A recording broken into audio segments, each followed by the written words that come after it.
आज हम बात करेंगे न्यूजीलैंड स्टडी वीजा के बारे में।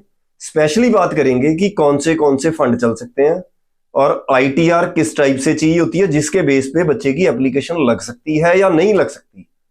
क्योंकि मेन जो रोल रहता है आपका एजुकेशन फिर कंप्रोमाइज हो जाती है। पर जो अगर आपकी इनकम और फंड सही नहीं है तो आपका एप्लीकेशन न्यूजीलैंड में नहीं लग सकती। किसी कंसल्टेंट को पैसे देने की पहले तो जरूरत नहीं होती। कई बार क्या होता है हम किसी कंसल्टेंट के चक्कर में फंस जाते हैं और वो हमें क्या करता है कि फंड के नाम पे पैसे ले लेता है हमारे से। अगर आप डुप्लीकेट फंड लगाते हो तो उसमें हमें दिक्कत आती है। ये पूरी डिटेल इसको क्लियर करेंगे इन चीजों को। नमस्कार, मैं Rajesh Bansal, hike visa consultant से। अगर आपको ये वीडियो अच्छी लगती है तो चैनल को आप सब्सक्राइब भी कर सकते हो और वीडियो को लाइक भी कर सकते हो। तो इससे क्या होगा कि आपके फ्रेंड्स को भी शेयर किया करो वीडियो। हो सकता है उसके साथ भी कोई फ्रॉड हो रहा हो या वो अपनी एप्लीकेशन को गलत तरीके से लगा रहा हो। तो ये डिटेल में आज बात करते हैं। सबसे पहले तो मैं फंड के लिए बात करता हूं। अगर आपके पास फंड थोड़े कम है तो हम एजुकेशन लोन भी ले सकते हैं, हम प्रॉपर्टी के अगेंस्ट भी लोन ले सकते हैं। ये दोनों तरह के लोन चलते हैं। कुछ अगर हम पर्सनल लोन भी लगा सकते हैं अगर आपको दिक्कत आ रही है तो। प्रॉपर्टी के अगेंस्ट लोन लगा रहे हैं तो वो एक दिन पुराना चल जाता है। एजुकेशन लोन के बारे में बात करेंगे।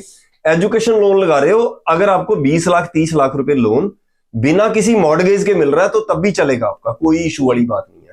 ये जरूरी नहीं है कि उसके अंदर प्रॉपर्टी कोई मॉर्गेज करनी पड़ेगी तभी वो लोन चलेगा। इस चीज को लेके बड़ी ज्यादा कंसल्टेंट के अंदर बड़ी कंफ्यूजन है कि आप जब तक आप कोई प्रॉपर्टी नहीं मॉर्गेज करते तो लोन नहीं चलता।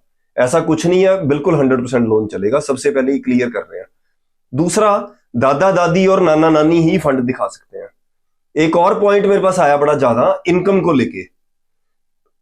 अब जो मान लो एप्लीकेंट के फादर की इनकम जो है उसकी 6 एकड़ जमीन है और उसके ऊपर वो खेती बाड़ी करते हैं, पर उन्होंने 6-7 एकड़ साथ में लैंड जो है वो रेंट पे ले रखी है। यानी कि उन्हें ठेके पे ले रखी है, ठेका बोल देते हैं, रेंट बोल देते हैं। किसी भी उन्होंने ऐसे करके लैंड ले रखी है और उसके जे फॉर्म के थ्रू पेमेंट उनके अकाउंट में आती है तो फिर वो 100% चलेगा।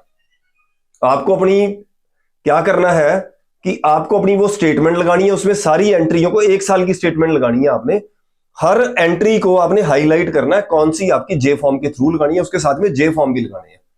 साथ में आप एक करंट आईटीआर भी लगा सकते हो, चाहे 1 या 2 आईटीआर लगा दो आप लेटेस्ट, और साथ में उन सारी एंट्री को हाईलाइट कर रहे हो जो आपकी जे फॉर्म के थ्रू पेमेंट आई हुई है। उसको दोनों चीजों को मैच करके लगाओगे तो वो 100% चलेगी आपकी।